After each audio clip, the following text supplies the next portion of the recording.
The night was unusually quiet at the Arecibo 3 Observatory. Located in the remote desert of New Mexico, the massive array of radio telescopes stood like sentinels against the dark sky. Dr. Elaine Wright yawned as she stared at her monitor. The clock on the wall showed 2:17 a.m., and she was the only one still working. Just one more scan, she mumbled to herself, rubbing her tired eyes. Elaine had been mapping radio signals from the Sagittarius constellation for the past 3 months. It was routine work, searching for pulsars, quasars, and other cosmic phenomena that emitted radio waves. Nothing exciting had happened in weeks. She took a sip of her cold coffee and grimaced. As she reached to start the final scan for the night, her computer beeped. A new signal had appeared on her screen. At first she thought it was just interference, maybe from a satellite or space junk. But something about this signal was different. "That's odd," she said, leaning closer to her monitor. The signal followed a pattern, not the random noise of cosmic radiation or the regular pulses of a pulsar. This had structure. She quickly ran it through the standard filters to remove any Earth-based interference. The pattern remained. Elaine felt her heart beating faster. She had dreamed of this moment since graduate school, finding something unexplainable, something potentially alien, but she needed to be sure. Scientists had been fooled by unusual signals before. She saved the data and began running more advanced analysis programs. The signal appeared in bursts of varying lengths with precise intervals between them. When she mapped the pattern visually, it formed what looked like a grid. "This can't be natural," she whispered. Elaine reached for her phone and called her colleague, Dr. Alan Martinez. Alan was the observatory's specialist in xenolinguistics, the theoretical study of alien languages. If anyone could make sense of this pattern, it would be him. "Alan, I need you to come in," she said when he answered. "Do you know what time it is?" He groaned. "I found something," she replied. "Something big." 40 minutes later, Alan stood behind Elaine's chair, staring at the screen with wide eyes. "Run it again," he said. Elaine pulled up the raw data and played back the signal. The same pattern emerged. Alan pulled up a chair and started taking notes. "The sequence follows prime numbers," he said after a while. "Look here. The gaps between bursts form a mathematical progression. So it's definitely artificial?" Elaine asked, though she already knew the answer. "No doubt about it, this is a message," Alan confirmed. "But the most interesting thing is the directionality." He pointed to another screen showing the signal's trajectory. "It's not aimed at us. We're just in its path. This message was meant for someone else." The realization hit Elaine like a physical force. They had intercepted a communication meant for another recipient, perhaps another civilization, somewhere beyond Earth. "We need to tell Director Butler," she said. Morning came, and with it a meeting in Director George Butler's office. He was a practical man in his 60s who had seen many false alarms during his career. He listened patiently as Elaine and Alan presented their findings. "And you're certain this isn't some satellite chatter we're picking up?" he asked when they finished. "Positive," Elaine replied. "We've checked against all known human transmissions. This signal originated from deep space, approximately 47 light-years away. It has clear mathematical properties that indicate intelligence," Alan added. "The sequence is too complex to occur naturally." Director Butler sighed and looked out his window at the radio dishes gleaming in the morning sun. "I'll grant you 3 more days of telescope time," he said finally. "But if you can't find more concrete evidence, we'll have to move on. The NSF expects results from our scheduled observations." As he spoke, Elaine and Alan exchanged glances. They had already discussed what they wanted to do next, but they weren't sure the director would approve. "There's something else," Elaine said cautiously. "We want to respond." Director Butler's eyebrows shot up. "Respond? To a message that wasn't meant for us?" "If we're right about this being an alien communication, it could be the discovery of the century," Alan argued. "We can't just listen and do nothing." "The signal may not have been aimed at Earth," Elaine continued, "but now that we've detected it, we have a chance to make contact. We've prepared a simple mathematical sequence that acknowledges receipt of their transmission. Director Butler looked uncomfortable. This goes beyond our authorization. There are international protocols for this sort of thing, which would take months to activate, Allen pointed out. By then, the signal source might be gone. After a long debate, Director Butler reluctantly agreed not to stop them, though he made it clear he would deny knowledge of their actions if questioned later. That night, using the main transmission array, Elaine and Allen sent their response, carefully crafted mathematical sequence that mirrored the alien message, but included unique identifiers that could only come from Earth. "Now we wait," Allen said as their message traveled into space at the speed of light. They didn't have to wait long. 3 days later at 4:23 a.m., Elaine was again alone in the lab when her equipment detected a new signal from the same source. This time the pattern was different, more complex but clearly related to their response. Her hands shook as she called Allen and Director Butler. By sunrise, the three of them were huddled around her computer, trying to decipher the new message. "They've acknowledged us," Allen said in amazement. "They've adjusted their transmission to directly address Earth." Director Butler's face had gone pale. "Do you realize what you've done? You've announced our presence to an unknown alien civilization." Before either scientist could respond, the observatory's security system chimed. On the monitor, they could see a convoy of black SUVs approaching the main gate. "That was fast," Butler muttered. 20 minutes later, a woman in a dark suit entered the lab, flanked by serious-looking men with government IDs. She introduced herself as Olivia Patterson from the National Security Agency. "We detected your unauthorized transmission 3 days ago," she said without preamble. "And now we're picking up a response directed specifically at Earth." Elaine nodded. "We've made contact. You've created a potential national security situation," Patterson corrected her. "As of now, all your findings are classified. This facility is temporarily under government control." As government technicians began setting up equipment and securing the lab, Elaine looked at the signal data still displayed on her screen. Something about the pattern had changed, becoming more complex, more urgent. "I think they're trying to tell us something important," she whispered to Allen as they watched their discovery slip from their control. "Something they weren't planning to tell us before," he agreed. "Something we might need to know." Outside, more vehicles were arriving. The quiet observatory was transforming into a hub of activity. As the sun rose over the New Mexico desert, Elaine Wright knew that by answering a call that wasn't meant for them, humanity had just stepped onto a path from which there would be no return. 3 days after the government arrived at Arecibo III Observatory, Dr. Elaine Wright and Dr. Alan Martinez found themselves working in a very different environment.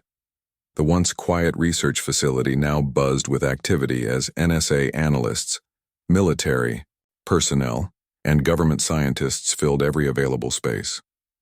Olivia Patterson had established a temporary office in what used to be the staff break room. She called it the First Contact Command Center, though Elaine thought this name was a bit dramatic. "Dr. Wright, can you explain these patterns again?" Olivia asked, pointing to the screen where the alien signal was displayed. Elaine sighed. She had explained this 5 times already. The signal follows mathematical sequences, primarily prime numbers and the Fibonacci sequence. It's definitely artificial and clearly indicates intelligence.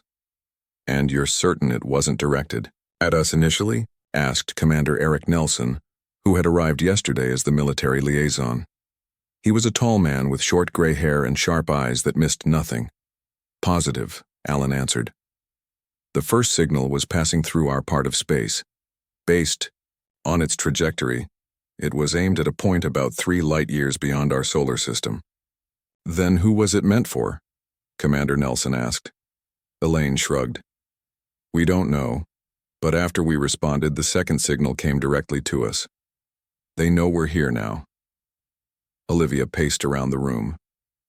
"The President has authorized the formation of a special team. We're calling it Project Resonance. Dr. Wright and Dr. Martinez will lead the scientific analysis. I'll manage security protocols, and Commander Nelson will oversee military concerns." Military concerns? Elaine frowned. We're trying to communicate with them, not fight them. Commander Nelson's expression remained neutral. Standard precaution, Doctor. We hope for the best, but prepare for all possibilities. The next 2 weeks passed in a blur of activity. More specialists arrived, linguists, mathematicians, cryptographers, and xenobiologists. They worked around the clock, analyzing every aspect of the alien transmissions that continued to arrive daily. One morning, Alan burst into the lab where Elaine was working. His eyes were wide with excitement. I think I figured out part of it, he exclaimed. The recent transmissions contain simple concepts, numbers, basic elements, physical constants. They're teaching us their language. Elaine looked at the patterns on his tablet. Like a primer for children? Exactly.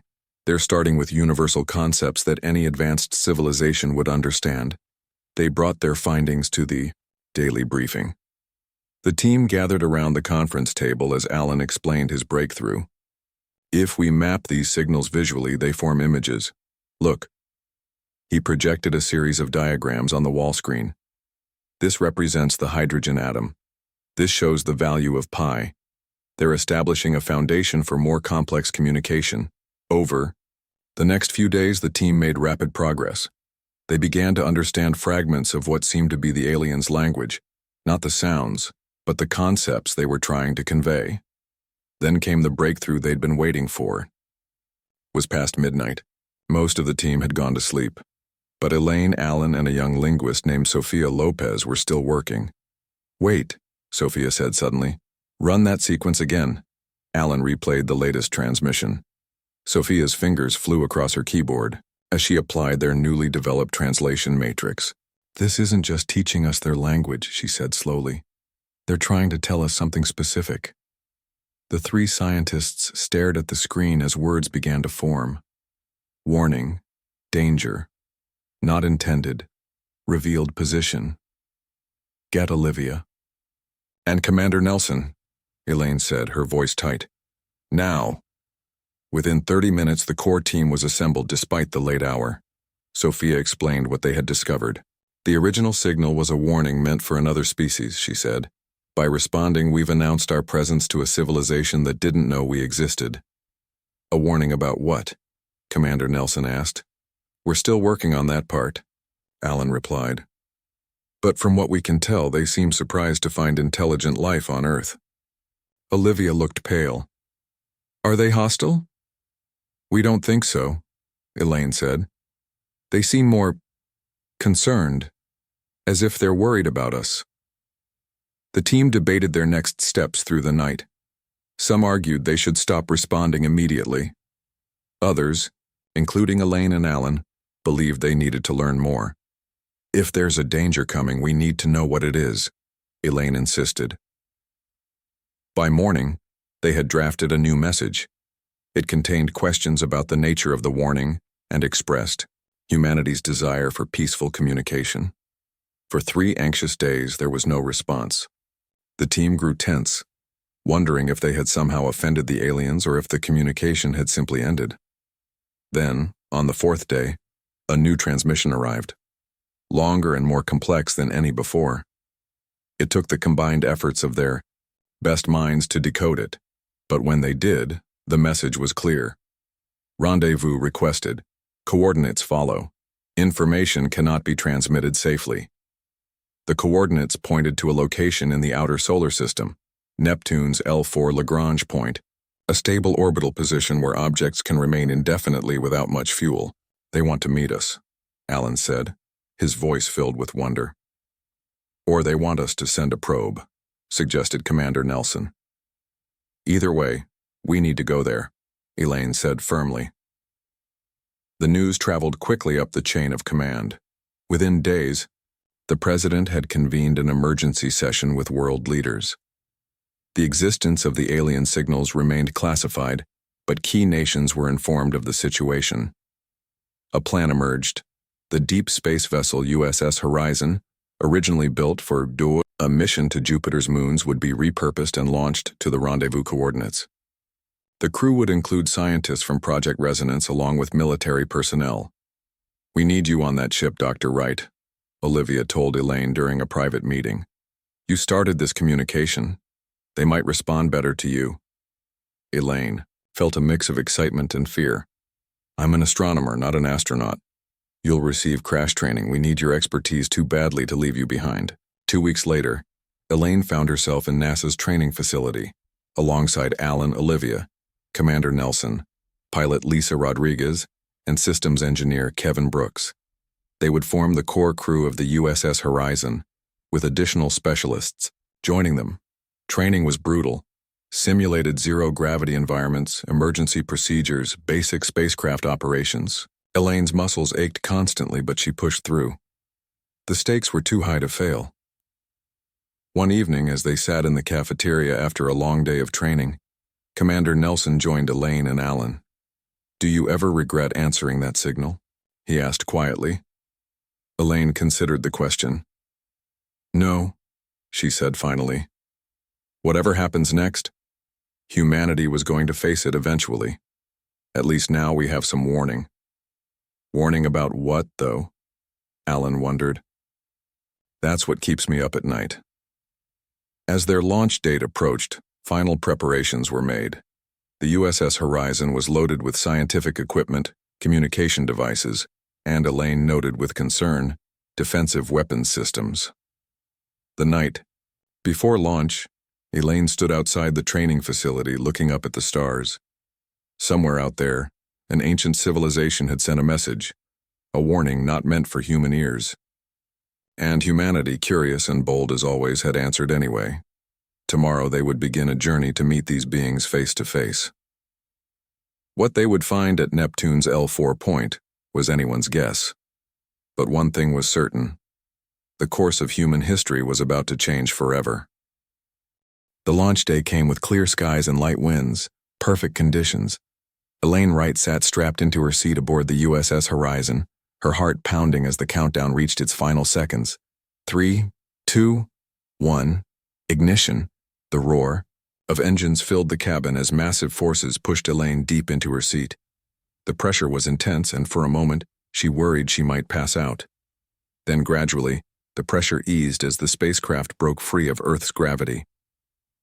"All systems nominal," reported Lisa Rodriguez from the pilot's seat. "We're on course for the transfer orbit." Elaine looked out the small window beside her. Earth grew smaller by the second, a blue marble against the blackness of space. She had spent her career studying the stars, but she never imagined she would travel among them. Commander Nelson unstrapped himself as they entered zero gravity. "Everyone okay?" he asked, looking around at the crew. Alan was already floating out of his seat, his face slightly green. "I'm fine," he said, though his expression suggested otherwise. Olivia and Kevin remained in their seats, adjusting to the weightlessness. Elaine carefully unbuckled herself and pushed gently away from her chair. "It'll take us 6 months to reach Neptune's L4 point," Lisa reminded them. "Better get comfortable." Life aboard the Horizon quickly fell into a routine. Mornings began, with health checks and ship systems reports. Afternoons were for research and training. Evenings allowed for personal time and communication with Earth, though the messages took longer to reach home as they traveled deeper into space. Tensions between crew members surfaced after the first month. Commander Nelson insisted on daily drills for potential hostile encounters. Elaine and Alan argued these were unnecessary and took time away from their research. "We don't know what we're going to find out there," Nelson said during one heated discussion. "Being prepared isn't pessimism, it's survival." "But your preparations are all based on Earth concepts," Elaine countered. "We're dealing with a completely different civilization. Our weapons might mean nothing to them. Or everything," Nelson replied quietly. As the weeks passed, the crew continued to receive and analyze transmissions from the aliens, who had begun calling themselves the Archivists. In their messages, the name sent chills down Elaine's spine. It suggested a race that collected and preserved knowledge perhaps for thousands or millions of years. 4 months into their journey, as they passed the orbit of Uranus, Kevin called everyone to the EU main console.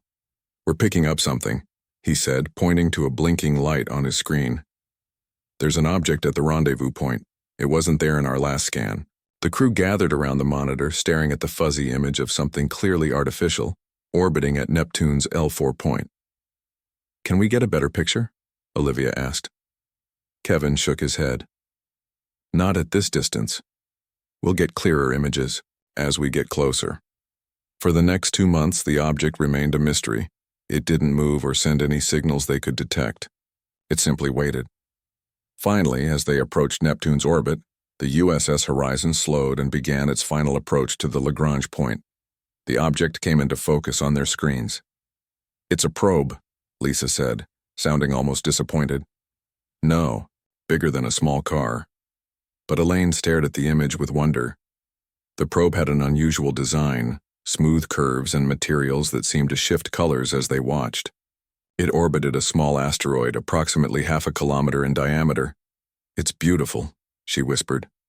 Commander Nelson was less impressed. Approach with caution, Rodriguez. Keep weapon systems on standby. We're not going to shoot at it, Elaine said firmly. No one's shooting anything unless there's a direct threat, Olivia added, settling the argument. The USS Horizon moved slowly toward the alien probe, stopping about 1 kilometer away. For several tense minutes, nothing happened. Then, suddenly, the probe began to change. Sections of its surface shifted and reconfigured, extending what looked like communication arrays toward the human vessel. It's responding to our presence, Alan said, excitement clear in his voice. A new transmission arrived, stronger and more complex than any they had received before. Kevin directed it to the main computer for analysis. It's sending us data. Packets, he said, frowning at his screen. Lots of them. The team worked for hours to decode the transmission. When they finally understood what they were seeing, silence fell over the command center. These are genetic sequences, Alan said finally. But not human genetics, not anything from Earth. And this, Elaine added, pointing to another part of the display, seems to be instructions for building something, a device of some kind. Commander Nelson studied the schematics with a worried expression. We need to be careful here. This could be a weapon design. Or a communication device, Alan countered.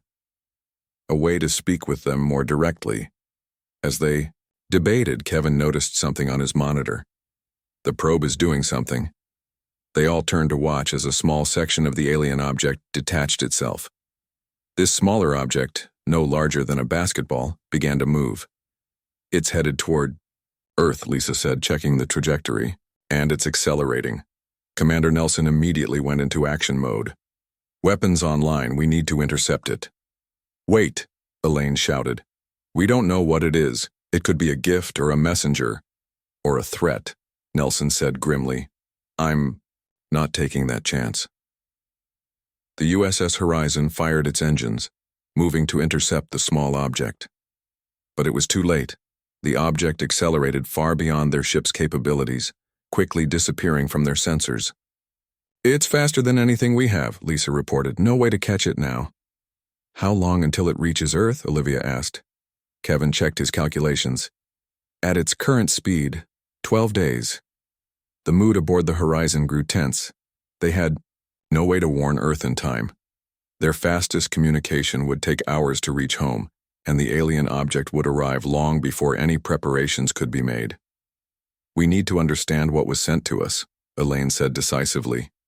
The blueprints, the genetic sequences, they must contain information about the object's purpose. The crew split into teams. Elaine and Alan focused on decoding more of the alien language and understanding the blueprints. Commander Nelson and Lisa maintained constant surveillance of the probe. Kevin and Olivia analyzed the genetic sequences. 3 days later, Elaine made a breakthrough. The device they want us to build, it's not a weapon, she said, calling everyone together. It's a quantum entanglement communicator, a way to talk instantly across vast distances. How can you be sure? Commander Nelson asked. Because I recognize some of the principles. We've been working on similar technology on Earth, just not as advanced. As they discussed this discovery, Kevin interrupted with news of his own. these genetic sequences. They match fragments we found in deep-sea creatures on Earth. Very old fragments, millions of years old. The implications stunned everyone into silence. They've been to Earth before, Alan said finally. Long ago. Elaine looked out the viewport at the alien probe, still hovering peacefully nearby. The question is, why did they leave? And why are they coming back now? A new message arrived from the probe, displaying on all their screens simultaneously. Unlike previous messages, this one was clearly meant to be understood immediately. The signal wasn't for you, but now you must know. Prepare. Commander Nelson ordered an immediate return to Earth. As the USS Horizon fired its engines for the long journey home, Elaine couldn't shake the feeling that humanity was about to face something it wasn't ready for, all because they had answered a call that was never meant for them. Back on Earth, panic spread through government circles as news of the alien object headed toward the planet reached them. The USS Horizon had sent detailed reports about their encounter at Neptune's L4 point, but the spacecraft was too far away to return in time to help. In the White House Situation Room, President Carol Daniels listened grimly as her advisors argued about how to respond. "We need to shoot it down before it enters our atmosphere," insisted General Frank Weber, his face red with tension. "With what?" asked Defense Secretary William Porter. "The object is traveling faster than any weapon we have. We can't intercept it." "Then we evacuate major cities," another voice suggested. "Move people underground." President Daniels raised her hand for silence. "Dr. Monroe, what's your assessment?" Dr. Patricia Monroe, the country's leading xenobiologist, had been studying the genetic sequences sent by the aliens. She stepped forward, looking tired but focused. "Madam President, I don't believe the object is a weapon," she said. "The genetic sequences the aliens sent match fragments we found in certain deep-sea organisms and in Antarctic ice cores dating back millions of years." "What does that mean?" the president asked. "It means they've been here before. Long before. Humans existed, and they left markers, genetic breadcrumbs, if you will." Meanwhile, aboard the USS Horizon, Commander Nelson had called the crew together for an important decision. "Earth has ordered us to return immediately," he said. "But Dr. Wright has made a compelling case for staying." All eyes turned to Elaine. She took a deep breath. "The alien probe is still active and sending data," she explained. "If we leave now, we lose our only direct connection to the archivists. I believe we can learn more here than by racing back to Earth."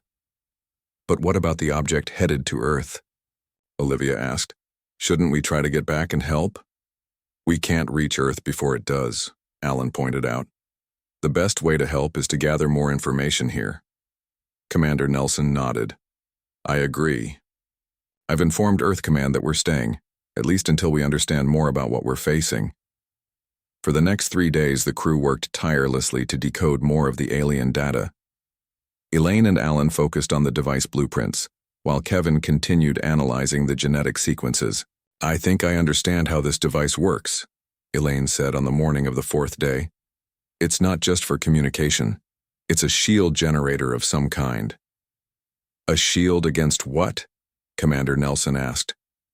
Before Elaine could answer, Kevin called out from his station. "I found something in the genetic sequences," he said. "They contain markers that would protect cells from intense radiation, specifically gamma radiation." The pieces began to fall into place. Back on Earth, the alien object entered orbit exactly 12 days after leaving the probe. Military forces worldwide went on high alert, but the object made no aggressive moves. Instead, it deployed a network of smaller satellites that began mapping Earth's surface. "They're scanning us," Dr. Monroe told the president. "Gathering data about our planet, our atmosphere, our oceans." "For what purpose?" President Daniels asked. "I believe they're assessing our vulnerability," Dr. Monroe replied. "But not to them, to something else." In laboratories around the world, scientists worked day and night to build the device described in the alien blueprints. It was challenging work, involving technology beyond human understanding. But the designs were surprisingly easy to follow. "It's like they made the instructions simple on purpose," noted Dr. Pete Johnson, the lead engineer on the project. As if they knew we'd need to build this quickly. 7 days after the alien object entered Earth orbit, the device was completed. It stood in the center of a heavily guarded facility in Colorado, a 3-meter-tall cylinder of gleaming metal with intricate patterns etched into its surface. "What do we do with it now?" Secretary Porter asked. "We turn it on," President Daniels said simply. When activated, the device hummed softly and emitted a pale blue light. For several minutes, nothing else happened. Then, suddenly, all electronics ceased. Communications worldwide experienced a brief interruption. When systems came back online, a message appeared on screens connected to the device. "Connection established. We are the archivists. We can now speak directly." Near Neptune, the crew of the USS Horizon witnessed their own version of this event, when the alien probe suddenly activated a similar device, creating a connection with the one on Earth. "It's working," Elaine breathed. "Quantum entanglement communication, instant messaging across billions of kilometers." Through this connection, the archivist finally revealed the truth to humanity. The original signal, the one Elaine had detected months ago, was a warning about an approaching cosmic event. A gamma ray burst from a nearby star that could sterilize developing worlds. "Our purpose is to monitor and protect emerging intelligent life in this sector of the galaxy," the archivists explained through the quantum connection. "We had identified several potential life-bearing planets in the path of this event. Your world was not among those we were monitoring. We did not detect your technological signals because your civilization is very young." "How long until this gamma ray burst reaches us?" President Daniels asked. "Approximately 3 of your Earth months. Without protection, the radiation would destroy your ozone layer and expose your planet's surface to deadly radiation. Many species would perish, including possibly your own." The news sent shockwaves through governments worldwide. Space agencies confirmed the archivist's claim. A star about 440 light-years away had indeed gone supernova, and the deadly gamma radiation was headed toward Earth. Without their warning, humanity would have had no idea until it was too late. "We offer protective technology," the archivists continued. "The device you have built is the first step. With our guidance, you can create a network of field generators that will shield your world." "And what do you want in return?" President Daniels asked, voicing the suspicion many felt. "Understanding," came the reply. "By responding to our signal, you have revealed yourselves to us and, by extension, to the broader galactic community. There are other civilizations among the stars, some peaceful, some not, some very ancient, some younger than your own. Until now, Earth has developed in isolation. That time has ended." Aboard the USS Horizon, the crew listened to this exchange with mixed emotions. "So we answered a phone call that wasn't for us," Alan said quietly, "and now we're part of a galactic neighborhood." "For better or worse," Elaine added. Commander Nelson stood by the viewport, looking out at the alien probe. "I'm not sure if we should thank you or blame you, Dr. Wright." Elaine joined him at the window. "Would you rather not have known? Would you rather face that gamma ray burst with no warning, no chance to survive?" "No," he admitted. "But I wonder, what else we'll face now that we've announced ourselves?" For the next week, governments around the world debated the archivist's offer. Some nations were eager to accept their help, seeing it as the only way to survive the coming disaster. Others were suspicious, fearing that the protective technology might have hidden purposes or side effects. Scientists who studied the alien communications and technology generally supported accepting the offer.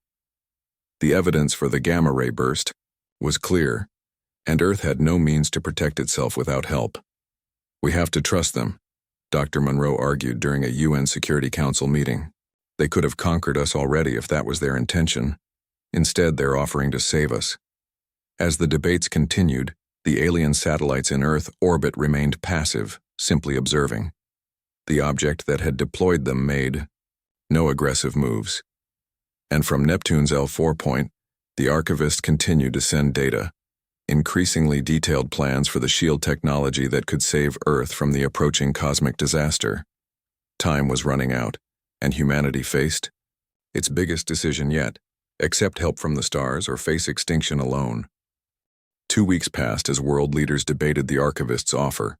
The USS Horizon crew had returned to Earth, bringing with them more data gathered from the alien probe. Dr. Elaine Wright found herself addressing the United Nations General Assembly, an experience she never imagined when she first detected that signal at Arecibo 3. "We have verified the gamma-ray burst," she told the gathered leaders. "It's real, and it's coming. Without the archivist's protection, it will destroy our ozone layer and expose Earth to deadly radiation." Skeptical voices continued to argue against accepting alien help. Many feared hidden agendas or future control over Earth. "We would be dependent on their technology," warned the representative from Brazil. "How can we trust beings we've just met?" Commander Nelson, standing beside Elaine, stepped forward. "I was the biggest skeptic on our mission," he admitted. "But I've studied their technology. It's real, and it works on principles we can understand. They aren't hiding how it functions. They want us to learn." Dr. Patricia Monroe presented her findings next. The genetic markers in Antarctic ice prove the archivists visited Earth millions of years ago. They could have interfered with our evolution, or claimed our planet then. They didn't. They simply observed. Slowly, the tide of opinion turned. The evidence was too strong, the threat too real, and time too short for extended debate. In a historic session, the UN voted overwhelmingly to accept the archivist's help. President Daniels delivered the decision through the quantum communicator. "On behalf of humanity, we accept your offer of protection.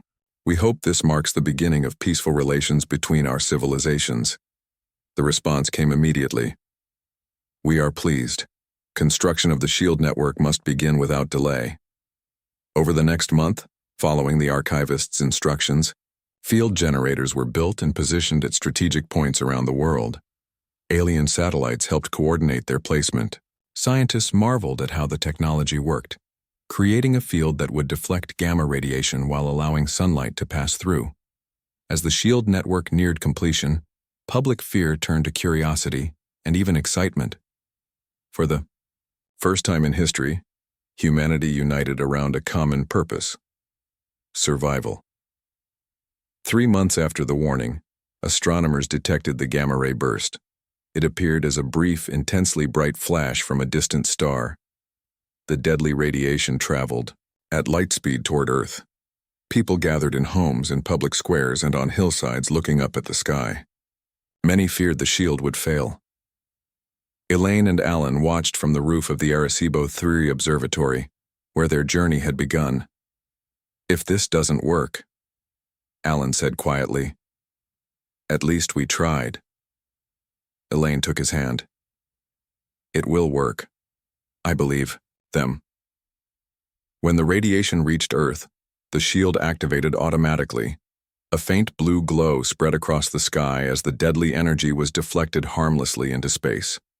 Instruments worldwide confirmed the shield was holding. Humanity had survived. A week later, a final message came from the archivists. "The danger has passed. Your world is safe. The shield generators will power down but can be reactivated if needed. We invite Earth to join the Protected Worlds Council when you are ready. In 50 of your years, representatives will gather in the Tau Ceti system. Until then, we leave you with coordinates to our knowledge repository. Learn, grow, prepare." As Elaine studied the star map showing the repository's location, she thought about how a simple decision to answer a message not meant for them had changed humanity's path forever. "What will we find out there?" Alan wondered, looking at the stars. "I don't know," Elaine replied with a smile, "but I can't wait to find out." Across Earth, telescopes turned toward new coordinates as humanity looked to the stars with fresh eyes. No longer alone in the universe and ready for whatever might come next.